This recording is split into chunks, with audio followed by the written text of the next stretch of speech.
ఆ రాజ్యంలో యువరాజు ఒక బానిస. మా యువరాజు రాజద్రోహం చేశాడా? రాజ్యాన్ని రక్షించడానికి పుట్టిన యోధుడు ఇప్పుడు అదే రాజ్యంలో బానిసయ్యాడు. ఏం జరుగుతుంది ఇక్కడ? మా యువరాజుని అలా సంఖ్యలతో ఈడ్చుకెళ్తున్నారేంటి? ఇప్పుడు వాడు మీ యువరాజు కాదు, ఒక దేశద్రోహి, మా బానిస. గంట క్రితం వరకు యువరాజుగా జేజేలు కొట్టించుకున్నవాడు ఉన్నట్టుండి బానిసగా ఎలా మారాడు? అతన్ని దేశద్రోహి అంటూ జైల్లో ఎందుకు పెట్టారు? తిరిగి అతను తన రాజ్యాన్ని చేజెక్కించుకోగలడా? ఈ ప్రయత్నంలో అతనికి ఎవరు సహాయం చేస్తారు తెలుసుకుందాం రండి. అది ధర్మపురి రాజ్యం. 16 ఏళ్ల విశ్వజిత్ ఆ రాజ్యానికి యువరాజు. వంశపారంపర్యంగా అతనికి లభించిన తాళపత్ర గ్రంథాల్లోని రహస్యాలను ఛేదించడానికి విశ్వజిత్ సాధన చేస్తూ ఉంటాడు. ఒకరోజు తన సాధన ముగించుకొని రాజ్యమందిరంలోకి అడుగుపెట్టిన విశ్వజిత్కి తన తండ్రి కొన ప్రాణాలతో కొట్టుమిట్టాడటం కనిపించింది. నాన్నగారు ఏం జరిగింది? కంగారు పడకు విశ్వ, ఇక ఈ రాజ్య భవిష్యత్తు నీ చేతుల్లోనే ఉంది. మన ప్రజలను ఎలాగైనా నువ్వే కాపాడాలి అంటూ కొడుకు చేయి పట్టుకుని మాట్లాడుతున్న సూర్యశేఖరుని శరీరం ఒక్క క్షణంలో పూర్తిగా నీలం రంగులోకి మారిపోతూ ఉంది. అతని నోటి నుండి రక్తం కారుతోంది. క్షణం క్రితం వరకు బాగానే ఉన్న తన తండ్రి ఇప్పుడు కొన ఊపిరితో కొట్టుమిట్టాడుతూ ఉండటం చూసి విశ్వజిత్ కంగారుగా, మీకేం కాదు నాన్నగారు, ఇప్పుడే రాజవైద్యుని పిలుస్తాను అని చెప్పి అంతఃపురంలో ఉన్న గంటను మోగించబోయాడు. వెంటనే కొడుకు చెయ్యి అందుకున్న సూర్యశేఖరుడు అతని వైపు చూసి వద్దు అన్నట్టుగా సైగ చేసి తన పక్కనున్న చెక్క పెట్టెను తెరిచాడు. అందులో నుంచి తాళపత్ర గ్రంథాన్ని తీసి విశ్వజిత్ చేతిలో పెడుతూ, నాకు ఎక్కువ సమయం లేదు విశ్వ, కాబట్టి నా మాటలు జాగ్రత్తగా విను. ఈ గ్రంథంలో ఉన్న రహస్య సూత్రాలను కనిపెట్టి సాధన చెయ్యగలిగితే ఈ లోకంలో నిన్ను మించిన వాడు ఉండడు. ఈ రాజ్య భవిష్యత్తు నీ చేతుల్లోనే ఉంది. నువ్వే నా చివరి ఆశ. మరో ముఖ్యమైన విషయం అని తన మాటల్ని పూర్తి చేయకుండానే రక్తం కక్కుకుంటూ అక్కడికక్కడే ప్రాణం విడిచాడు సూర్యశేఖరుడు. కళ్ళెదుటే తండ్రి విలవెల్లాడుతూ మరణించడం చూసిన విశ్వజిత్ బోరున ఏడ్చాడు. అప్పుడే పెద్దగా చప్పుడు చేస్తూ ఆ అంతఃపురం తలుపులు భళ్ళును తెరుచుకున్నాయి. లోపలికి ప్రవేశించిన భటులు విశ్వజిత్ చేతికి సంకెళ్లు వేశారు. ఏం చేస్తున్నారు మీరు? నేను మీ యువరాజుని, నన్నే బంధించే సాహసం చేస్తున్నారా? అంటూ విశ్వజిత్ గట్టిగట్టిగా అరుస్తున్నా అవేమీ పట్టించుకోకుండా ఆ భటులు విశ్వజిత్ని తీసుకొని కారాగారంలో బంధించారు. ఏమీ చేయలేని నిస్సహాయ స్థితిలో అతని కళ్ళు చెమ్మగిల్లాయి. క్షణంలో అతని జీవితమంతా తలకిందులైపోయింది. మనసులో ఏవో ఆలోచనలు, అసంతృప్తి విశ్వజిత్ని కలిచివేస్తూ ఉంటే అకస్మాత్తుగా తండ్రి చివరి మాటలు గుర్తుకు వచ్చాయి. దాంతో తన వరలో దాచి ఉంచిన తాళపత్ర గ్రంథాన్ని బయటకు తీసి చదవటం మొదలుపెట్టాడు. కానీ అందులో ఉన్న ఒక్క పదం కూడా అతనికి అర్థం కాలేదు. దాంతో బాధగా, అసలేం జరుగుతుంది? నన్ను దేశద్రోహిగా చిత్రీకరించారు. నా రాజ్యంలోనే నన్ను బానిసగా మార్చి కారాగారంలో బంధించారు. నాన్నగారు ఉన్నట్టుండి మరణించారు. దీనంతటికి కారణమేంటి? అంటూ కారాగారంలో అటూ ఇటూ తిరుగుతూ ఉన్నాడు. కాలచక్రం గిర్రున తిరిగింది. చూస్తుండగానే 3 సంవత్సరాలు గడిచిపోయాయి. ఇప్పుడు విశ్వజిత్ వయస్సు 19 సంవత్సరాలు. అతని శరీరం చిక్కి శల్యమైపోయినా మొహం మాత్రం తేజస్సుతో నిండిపోయింది. కాకపోతే గత 3 ఏళ్లుగా ఒక బానిసగా ఎన్నో అవమానాలను ఎదుర్కొన్నాడు. ఒకప్పుడు అతన్ని పొగిడిన ప్రజలందరూ ఇప్పుడు చులకనగా చూడటం మొదలుపెట్టారు. తనకున్న సమస్యలన్నింటికీ పరిష్కారం తండ్రి ఇచ్చిన తాళపత్ర గ్రంథాల్లో దాగి ఉందని విశ్వజిత్ బలంగా నమ్మాడు. అందుకే దానిని భద్రంగా దాచుకొని ప్రతిరోజు దానినే చదువుతున్నాడు. ఎన్నోసార్లు చదివినా సరే అతని ప్రశ్నలకు ఎటువంటి సమాధానం దొరకలేదు. దాంతో కోపంగా, ఈ పనికి మాలిన గ్రంథంలో ఏమీ లేదు.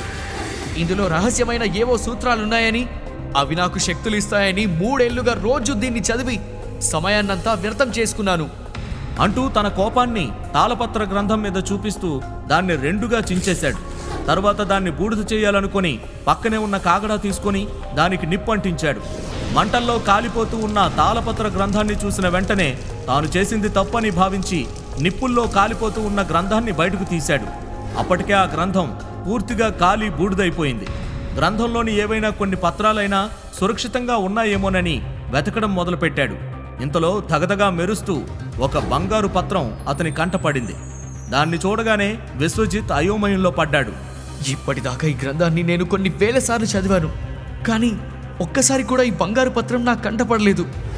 కావాలనే దీన్ని పుస్తకంలో దాచించారా? కానీ దీన్ని దాచడం వల్ల ఉపయోగం ఏంటి? అతని చేతిలో ఉన్న బంగారు పత్రాన్ని అటూ ఇటూ తిప్పుతూ దాని గురించి తీవ్రంగా ఆలోచించడం మొదలుపెట్టాడు. ఇంతలో బంగారు పత్రం మీద కొన్ని చిహ్నాలు ప్రత్యక్షమయ్యాయి. అవేంటో అర్థం చేసుకుందామని ప్రయత్నిస్తూ ఉండగానే బంగారు పత్రం గాలిలోకి ఎగిరి ముక్కలైపోయింది. ప్రతి ముక్క మీద ఒక చిహ్నం ఉంది. కళ్ళు విప్పార్పుకొని వాటినే చూస్తూ ఉన్నాడు. అతను చూస్తూ ఉండగానే ఒక్కొక్కటిగా ఆ చిహ్నాలన్నీ అతని శరీరంలోకి ప్రవేశిస్తూ ఉన్నాయి. విశ్వజిత్ ముఖం, కళ్ళు, కాళ్ళు, చేతులు ఒక్కొక్కటిగా అతని అవయవాలన్నీ చిహ్నాలతో కప్పబడిపోయాయి. చివరి చిహ్నం కూడా నేరుగా విశ్వజిత్ శిరస్సులోకి దూసుకుపోయింది. దాంతో తలపై 1000 కేజీల భారం మోపినట్టుగా అతనికి అనిపించింది. శరీరమంతా కంపిస్తూ ఉంది. అకస్మాత్తుగా అతని శరీరం వేడెక్కింది. రెప్పపాటు వ్యవధిలోనే ఎవరో అతని శరీరానికి నిప్పంటించిన భావం కలగడంతో ఏం చేయాలో తోచక అతి కష్టం మీద కళ్ళు తెరిచి చుట్టూ చూడటం మొదలుపెట్టాడు. తనవి కాని స్మృతులేవో విశ్వజిత్ మనసుని చుట్టుముట్టాయి. ఏవో శబ్దాలు, మాటలు వినిపిస్తూ ఉండటంతో తనకి ఎవరో ఏదో చెప్పాలని ప్రయత్నిస్తూ ఉన్నట్టు గ్రహించాడు. దాంతో కొంచెం భయంగా, ఎవరది? నా శరీరంలో ఏం జరుగుతుంది? ఈ వేడిని నేను తట్టుకోలేకపోతున్నాను. ఈ వేడి! విశ్వ, నువ్వు శక్తులు పొందాలనుకుంటున్నావు కదా, అందుకే నీకు శక్తులు ఇచ్చేందుకు నేను ప్రయత్నిస్తున్నాను. ఎవరు మాట్లాడేది? మీరు నిజంగా నాకు సహాయం చేసేందుకే వచ్చుంటే ముందు నా కంటికి కనిపించండి అంటూ విశ్వజిత్ అంటూ ఉండగానే అతని కళ్ళు మూతపడ్డాయి. తను ఒక అనంతమైన శూన్యంలోకి వెళ్ళిపోతున్నట్లు విశ్వజిత్కి అనిపించింది.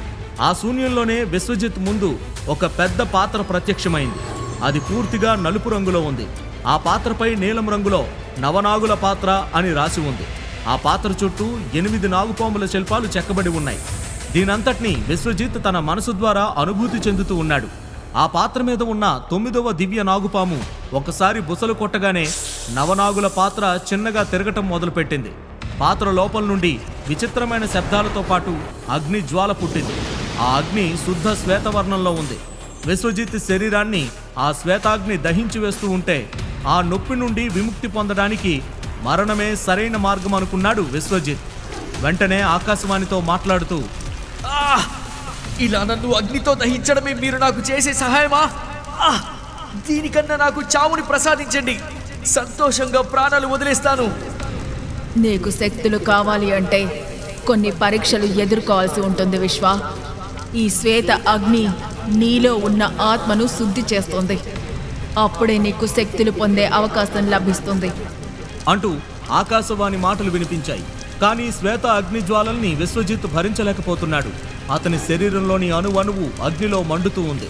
ఇంకో క్షణం ఇలాగే అతని శరీరం అగ్నిలో ఉంటే అతనికి మరణం తప్పదనే సమయంలో విశ్వజిత్ కళ్ల ముందు ఒక వెలుగు వ్యాపించింది.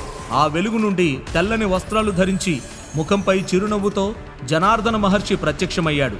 అతను మంటల్లో కాలిపోతున్న విశ్వజిత్ని చూసి నవ్వుతూ,